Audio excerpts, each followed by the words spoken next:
Saludamos ya al candidato por la provincia de Lugo de Galicia en Común, a Miguel Anxo Fernán Bello. Miguel Anxo, boa tarde. Moi boa tarde. Miguel Anxo, o voso partido político foi o último en reunirse na xornada de onte co Comité de Empresa de Alcoa e moito me temo que ese tema, o de Alcoa, marcará boa parte da campaña electoral, desa pre-campaña na que estamos xa e da próxima campaña electoral.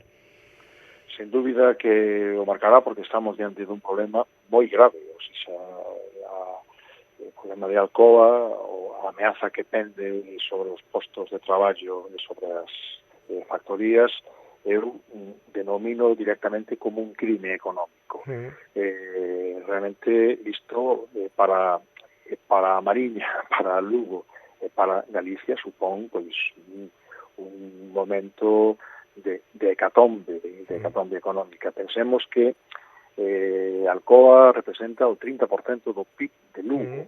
Pensemos que Alcoa directamente son 1.360 traballadores.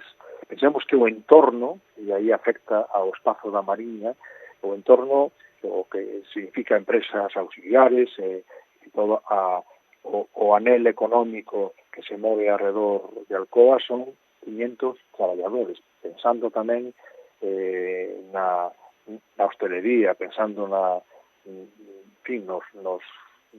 restauración e todo ese tecido que medrou na Mariña alrededor de Alcoa.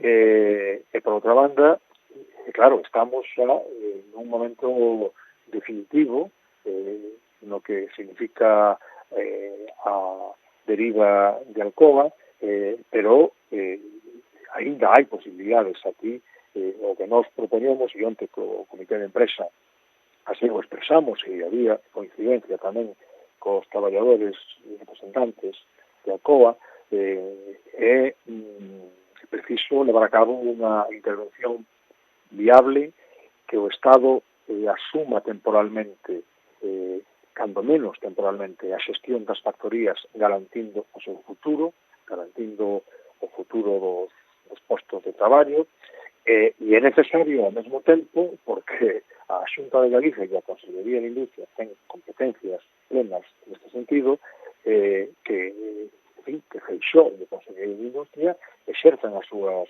competencias, que a Xunta de Galicia non practique como nos ten acostumados, na historia recente, pois manobras de distracción, que non practique o escapismo do problema, que o asuma, que se dialogue, que se busquen solucións, que se cree pois un marco energético necesario para que as plantas poidan seguir traballando, que se leve a cabo pois un plan de viabilidade. Falamos dunha industria esencial, e aquí hai un problema político, o prezo da enerxía, temas que se poden solucionar.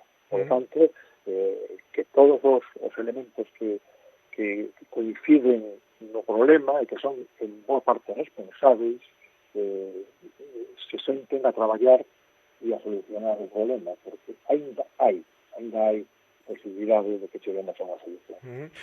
Falando un pouco dos tempos nos que estamos a vivir, sobre todo nesa pandemia, nesa crise sanitaria que vai derivar ou que xa derivou nunha crise económica, o que seña próximo presidente ou presidenta da Xunta de Galicia vai ter un problema, non? Ou non un problema, senón xerar esa recuperación económica. Efectivamente, porque iso é fundamental. Despois da crise sanitaria, da traxedia sanitaria, o número de persoas afectadas, as persoas fallecidas, está a economía, que é outra forma de supervivencia e unha forma de vida presente e de vida futura, non? Para a poboación en xeral. Entón, aí, efectivamente, hai que levar a cabo e o futuro goberno da Xunta, e se nós entramos neste goberno, hai que levar a cabo unha estrategia de recuperación económica. E aí hai elementos, o emprego, o reforzo dos servizos públicos, hai que eliminar de vez, en Galicia afecta de xeito especial e específico a eliminar a fenda salarial e de xénero, hai que dar pasos en dirección a un apoio decidido aos tecidos productivos, aos sectores afectados pola crise. Está aí o financiamento das PEMES, xa sei que o Goberno Central actúa neste sentido, pero a Xunta ten que reforzalo, e os autónomos, a produción local, o comercio de proximidade, en fin, son moitos temas. A Xunta tamén debe participar no que son sectores estratégicos da nosa economía, en particular, poderíamos falar da economía da provincia de Lugo, e hai que tamén nese panorama de estrategia xeral de recuperación económica hai que tamén acelerar o cambio cara a un crecemento máis sustentável, social e ambientalmente, porque temos aí tamén que combater a emergencia climática. Por exemplo, a auga é un ben común. A auga temos que concebila e temos que tratala no plano político como un ben común, un ben universal e de xestión pública, porque a auga é de todos, non? Por tener este exemplo. En fin, son moitos os temas, a agricultura, a ganadería, o sector do mar, o comercio, en fin, unha gran estrategia inteligente de recuperación económica. Miguel Anxo, menos dun minutiño que nos resta de tempo, a provincia de Lugo parece ser sempre unha das máis olvidadas, tanto a nivel estatal como a nivel galego, na que menos cousas se están a facer ou na que menos accións se están a cometer. Eu diría moi rapidamente, e vou dar un dato que é moi preocupante no tempo. A provincia de Lugo é a provincia española que máis poboación perdeu no século XX. Temos 130.000 habitantes menos.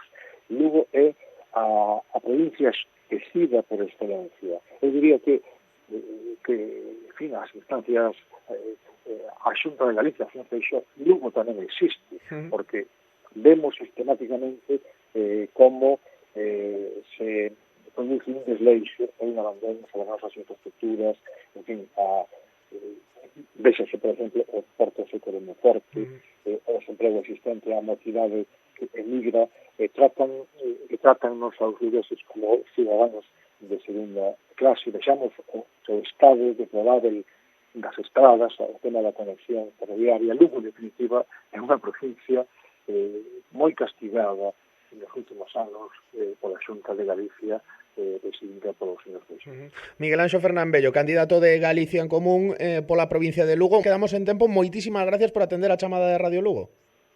Moitas grazas a Cadena Ser Lugo, Cadena Ser